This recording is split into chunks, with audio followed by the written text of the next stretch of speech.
Hi there, I'm Drew Badger, the world's first and #1 English fluency guide, and in this video I'd like to help solve another problem that a lot of learners ask me about. And this is when maybe they don't really have a lot of speaking confidence. They're nervous about other people coming up and beginning to ask them questions or try to start speaking. So how do you deal with this? How do you deal with the nervousness you feel when other people are asking you questions about fluency or, just trying to have a conversation with you?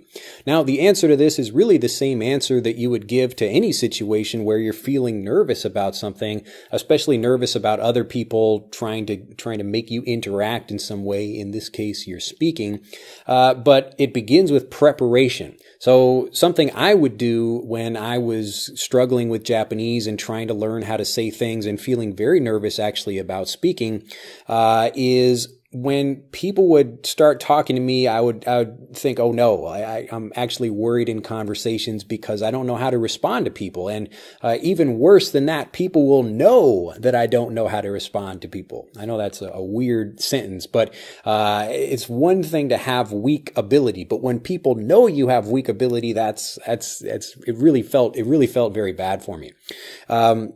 So what I started doing was just visualizing the process beforehand. And just thinking to myself, okay, I'm going to sit here and just visualize other people coming to me and trying to speak and asking me questions and things like that. And I thought, okay, the worst that happens is I won't be able to understand what they're saying, or I won't be able to give them the answer they're looking for or whatever, or maybe even I make a mistake. It doesn't really matter. But I would just visualize this process. And when you begin thinking, okay, what's the worst that could happen? It's really not so bad. Even if I felt a little bit nervous in conversations, actually very nervous. I'm a little bit ashamed to admit it. But yeah, I did feel very nervous about it. But really, it doesn't matter. I'm not Japanese. I wasn't born in Japan, so I'm not supposed to be a fluent native Japanese speaker, so it's okay if I make mistakes. So when I get into a conversation like that with people, I don't have to feel so nervous. So that's the beginning part of this.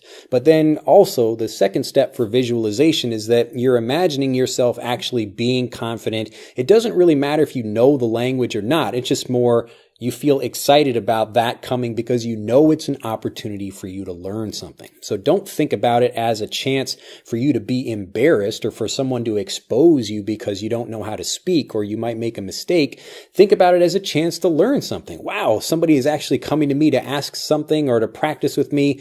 I'm probably going to make a mistake, but it's more important that I get to learn something right now. So I'm actually having an experience right now where somebody walks up to me and I think, oh no, I could make a mistake. But at the same time, I do have an opportunity to learn something from them.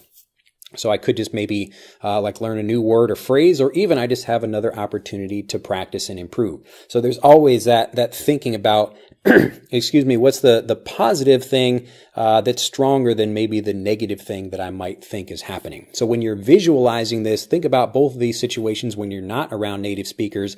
Number one, remember that it's not as bad as you think it is. It never is bad as we think it will be. And then the other part of that is wow, I actually can learn something from this. So it wants you to be more excited, and it makes you more excited about getting into conversations with people. Now, the second part of this is when you're actually in the conversation, especially if you feel nervous, focus on just having a few things that you can use to respond to people and to get them speaking more. So if you feel nervous in conversations when you're speaking with people, let them do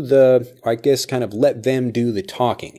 And you can do that by just saying things like, tell me more. It's these are the 3 magic words that will get other people speaking, because most people, pretty much all of us, really, I don't really know a person that doesn't like talking about themselves. Here I am, I'm talking about myself in this video. But when you're thinking about these things, if you allow other people to speak, they're going to be much more excited to speak, and you will learn a lot more in the process. But during this time where you're developing your confidence, you're improving a little bit more, you should be trying to speak if you can. But if you don't really have that confidence and you just want to be a little bit more comfortable about it, you want to take a bit more time and really become much more confident, environment, then you can do that by just asking questions like, oh, that's interesting. Tell me more. So even if you don't understand everything you're hearing, you're just getting like, could you explain more about this? Tell me more about that. You're letting the other person speak, and it's just getting you excited and making you feel more comfortable about being in the conversation itself. The third step to this is as you do feel more confident and you begin saying more things. And I've talked about this in previous videos where I really want you to not just say the same thing over and over again, but give a slightly different answer, a slightly different way of expressing something, maybe change one word or part of a phrase when you're expressing something that like instead of saying like, I went yesterday and it was a lot of fun. You could say, I went yesterday and it was really interesting, or it was really engaging, or I had a great time. So you're taking one thing, you're maybe saying the same thing, but adding something to that and changing that expression just a little bit. So these are great ways where you can take what you know, and as you're learning things, you begin to push yourself a little bit more, to speak a little bit more. And over time, as you do these 3 steps, visualizing, listening, and then speaking a little by little, this is what's really going to help you develop your speaking confidence and make you feel much more excited about conversations. So if you feel nervous, try following these steps. Even just the visualization by itself can really have you feeling a lot more excited about conversations and a lot less nervous. Really, you're not going to remove the fear, but your job is to make the fear so insignificant, so tiny, so small, because the excitement that you have about getting into a conversation is way up here. So the amount of fear doesn't go away, but you can make the fear seem like a lot less because you're just so much more excited about the conversation.